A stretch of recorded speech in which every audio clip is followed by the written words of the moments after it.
మన స్కై అయితే బ్లూగా ఉంది, చంద్రుడి స్కైయో బ్లాక్గా ఉంటుంది. మన స్పేస్ దాటి మన ఆకాశంలోకి ఆస్ట్రోనట్స్ వెళ్తారు. The astronauts will see the sky as black. Why the sky in the moon is black? ఇక్కడ చెప్పేది ఏంటంటే, ఇప్పుడు ఇక్కడ అట్మాస్ఫియర్ ఉంది ఎర్త్ చుట్టూరా. ఈ అట్మాస్ఫియర్లో స్మాల్ పార్టికల్స్ ఉంటాయి. ఈ పార్టికల్స్ మీద లైట్ పడినప్పుడు స్కాటర్ అవుతుంది. ఆ స్కాటర్ అయ్యేటప్పుడు ఏమవుతుందంటే ఆరెంజ్ కలర్ ఒక పక్కకి, బ్లూ కలర్ ఒక పక్కకి వెళ్తాయి. ఇప్పుడు మార్నింగ్ టైంలో ఆరెంజ్ కలర్ చూస్తాం, ఈవినింగ్ టైంలో ఆరెంజ్ రెడ్ కలర్ చూస్తాం, మిగతా టైంలోనేమో బ్లూ చూస్తాం, మధ్యాహ్నం అయితే వైట్ చూస్తాం. సో ఇదంతా కూడా స్కాటరింగ్ వల్ల అవుతుంది. అయితే అక్కడ మూన్లో atmosphere, there is no atmosphere in the moon, so there is no scattering. So it looks direct sunlight comes and fall on the surface, so there is no scattering, so moon sky looks black. तो आइए आज हम बात करते हैं चांद के आकाश के बारे में। जी हाँ, आपने अक्सर देखा होगा कि चांद की ज़मीन की जो भी फ़ोटो आती है, जो कि इसरो या नासा द्वारा ली जाती हैं, उन सभी में चांद का जो आकाश दिखता है वह काला ही दिखता है। तो क्या चांद पर कभी दिन नहीं होता? क्या चांद हमेशा ही अंधेरे में रहता है? ऐसे कई सवाल हैं जो आपके मन में आते होंगे, तो आज हम इसी विषय पर बात करेंगे। दोस्तों, मैं आपको यह बता दूं कि चांद पर भी दिन और रात होते हैं। सूरज की किरणें चांद पर भी आती हैं। अगर सूरज की किरणें चांद तक नहीं पहुंच पाती तो चंद्रयान 2 में जो सोलर पैनल दिया गया है वह कैसे काम करता? ठीक है, हम इतना तो समझ गए कि चांद पर भी पृथ्वी की ही तरह दिन और रात होता है, लेकिन एक सवाल अभी भी आपके मन में होगा कि अगर वहाँ भी दिन होता है तो वहाँ का आकाश काला क्यों दिखता है? जी हाँ, वहाँ दिन में भी आकाश काला ही दिखाई देता है, जैसे हमारे यहाँ रात में आकाश दिखता है। इस सवाल का जवाब शायद कुछ लोगों को मालूम भी होगा। अगर आपको नहीं मालूम तो मैं आपको बताता हूँ।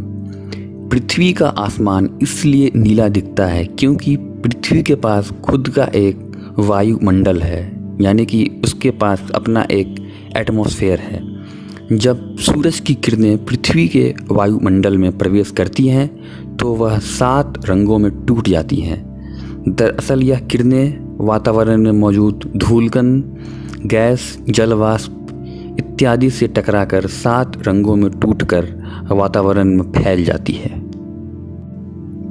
जिन किरणों का वेवलेंथ ज़्यादा होता है वो वातावरण में कम फैलती हैं, जैसे कि लाल, नारंगी, पीला। और जिन किरणों की वेवलेंथ कम होती है वो वातावरण में ज़्यादा फैलती है, जैसे आसमानी, बैंगनी, नीला और हरा रंग। लेकिन फिर भी आसमान हमें सिर्फ नीला ही क्यों दिखाई देता है? ऐसा क्यों? इसके लिए जिम्मेदार है हमारी आँखें। नीले रंग पर हमारे आँख की सेंसिटिविटी सबसे ज़्यादा है, इसलिए आसमान हमें नीला दिखाई देता है। और यही वायुमंडल चंद्रमा के पास नहीं है, इसलिए वहाँ पर ऐसा कुछ नहीं होता। इसीलिए चांद पर सूर्य की रोशनी पड़ते हुए भी वहाँ का आकाश काला। Stars why twinkle? That is also one question. Because stars are like a point wise. That point will move, appears to move due to the movement of the atmospheric layers. So one time star appear here, another time star appear here. So these two here moving. So here off, here start, here off, here on. So it looks like a twinkling. So that is the reason why star twinkles. So due to the atmospheric layers of movement due to the air force, and the stars appear in different points. That's why they are twinkling. And why planets will not twinkle? Means the planets are appears like some larger mass. If one point means another point will act. And the light from another point will come to our eye. So the point, the star, planet will be there only we feel. But in case of star, not like that. It is like a point. Now from that point light ray comes, If that point light ray won't come means to our eye it will looks off. So in this way stars twinkling. Twinkle, twinkle, little star. Why do these stars twinkle at us? And planets don't twinkle. Why don't planets twinkle? The stars only twinkle due to our atmosphere. And we know this because if we look at these stars from outside our atmosphere, like the astronauts on the space station, they don't see the stars twinkling at all. So let's explore how this atmosphere makes all these stars twinkle at us. So let's say we're standing over here on Earth looking at this star. Now, due to our atmosphere, there are two things that are going to happen. First, as the light enters from space into the atmosphere, it's going to bend a little bit. And this happens because the light decreases its speed. It slows down as it enters into our atmosphere just a little bit. And as a result, it refracts, it bends. And because of this bending, when we look at this star, it appears to us as if these rays of light are coming from somewhere higher in the sky. And so when we look at the star, we don't see it over here, we're going to see it a little bit higher. So the first effect of the atmosphere is that it shifts the position of the star. This effect is greater when the stars are closer to the horizon because the rays of light pass through a larger part of the atmosphere. But the twinkling effect is not caused due to this. So what causes the twinkling effect?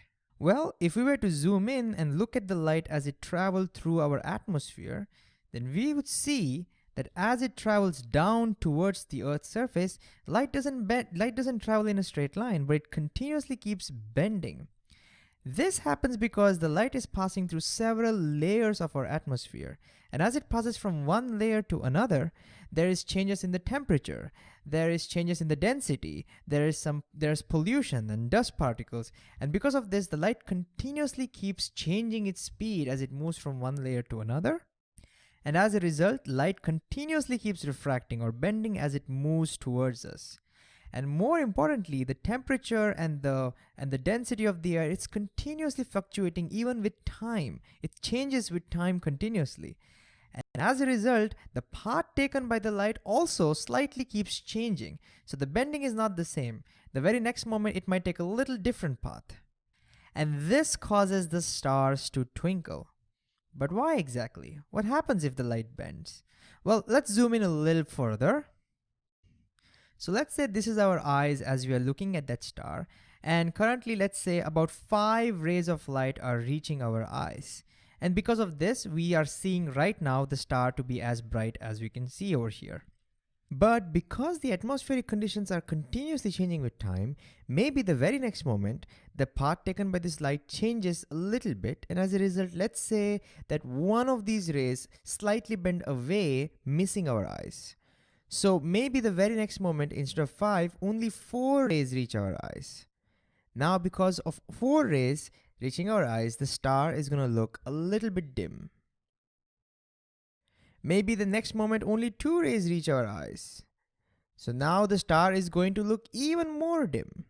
And so you see, due to the continuous changes in the atmosphere, fluctuations in the temperature and density and all the other things, because the light is continuously changing its path, the rays that reach our eyes continuously changes, and as a result, the brightness of the star keeps changing. And this is what causes the twinkling effect of the stars.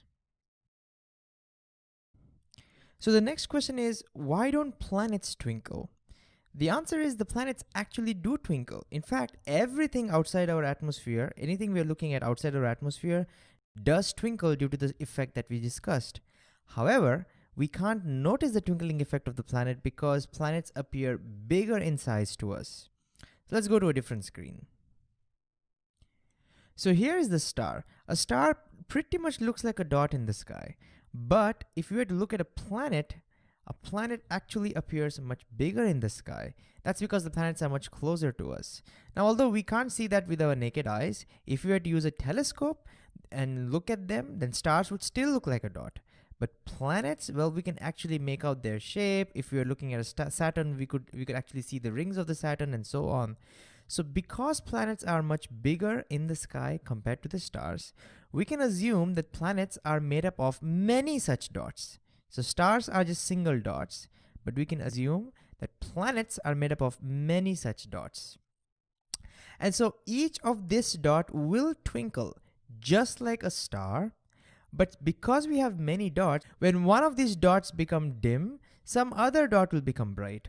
When that dot becomes dim, some other dot becomes bright. And as a result, when we look at the planet as a whole, the overall brightness doesn't change much or doesn't fluctuate much.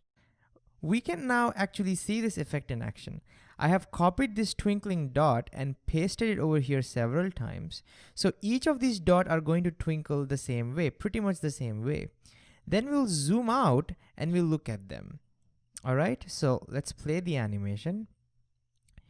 If you see carefully, you can actually note that all these dots are twinkling the same amount because I've copy pasted them.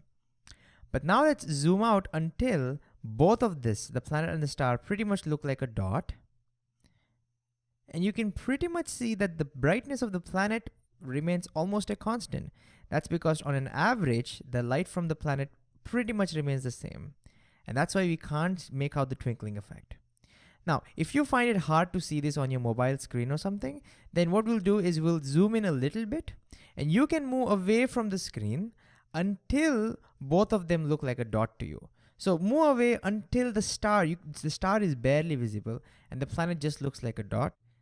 And then you can actually see the twinkling effect of the star, but not of the planet.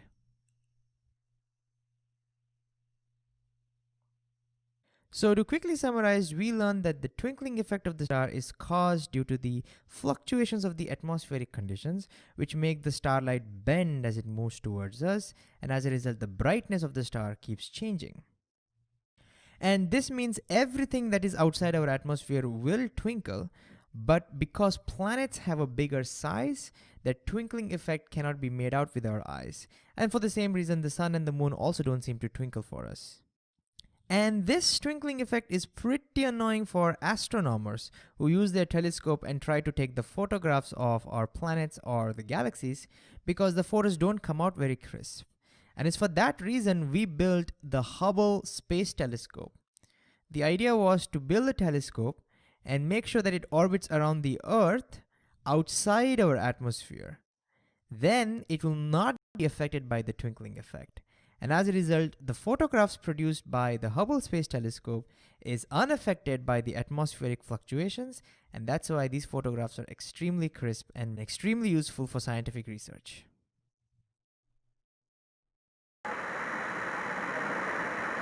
Why we use the red lights as a signal lights? Or to indicate the danger also we use red lights. Why means red light has a larger wavelength. It moves to a long distance without bending, without deviation. So we are using the red light. If we use other light means other light cannot reach to the long distance. It bend before in short distance only. That's why we are not using the other colors. We use only red light because it has a long wavelength, so it can travel to long distances without deviation.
तो दोस्तों आज की video में हम देखेंगे कि लाल colour को खतरा इंडिकेट करने के लिए क्यों इस्तेमाल किया जाता है, जैसे कि सिग्नल, व्हीकल बैकलाइट, सिलेंडर्स और यहाँ तक कि आपके मोबाइल में फ़ोन आने पर भी लाल कलर को इस्तेमाल किया जाता है।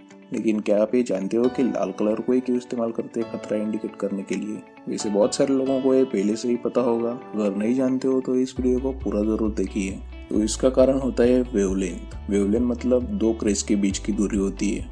वेवलेंथ जितनी ज़्यादा होगी कलर उतना ही दूर ट्रैवल कर सकता है और दूर से दिखाई भी दे सकता है। वेवलेंथ की वैल्यूज को देखा जाए तो वो VIBGYOR रेनबो के जो कलर्स होते हैं वो सीक्वेंस से बढ़ती जाती है। मतलब वॉयलेट कलर सबसे पहले आता है तो वॉयलेट कलर की जो वेवलेंथ है वो सबसे कम होती है और रेड कलर की जो वेवलेंथ है वो सबसे ज़्यादा होती है। आप टेबल में देख सकते हैं कि वॉयलेट कलर की जो वेवलेंथ है वो 400 से 425 नैनोमीटर तक होती है, जो कि बाकी कलर्स के मुकाबले बहुत कम है। इसी कारण वॉयलेट कलर को ज़्यादा दूर से नहीं देखा जा सकता। और अगर रेड कलर की बात की जाए तो रेड कलर की वेवलेंथ सबसे ज़्यादा होती है, जो कि 610 से 750 नैनोमीटर तक होती है।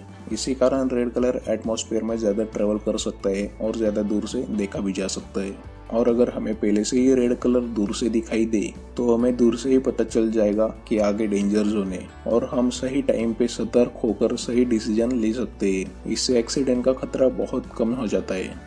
अगर विंटर की बात की जाए तो विंटर सीजन में फॉग ज़्यादा होता है और फॉग ज़्यादा होने के कारण हमें दूर तक दिखाई नहीं देता है।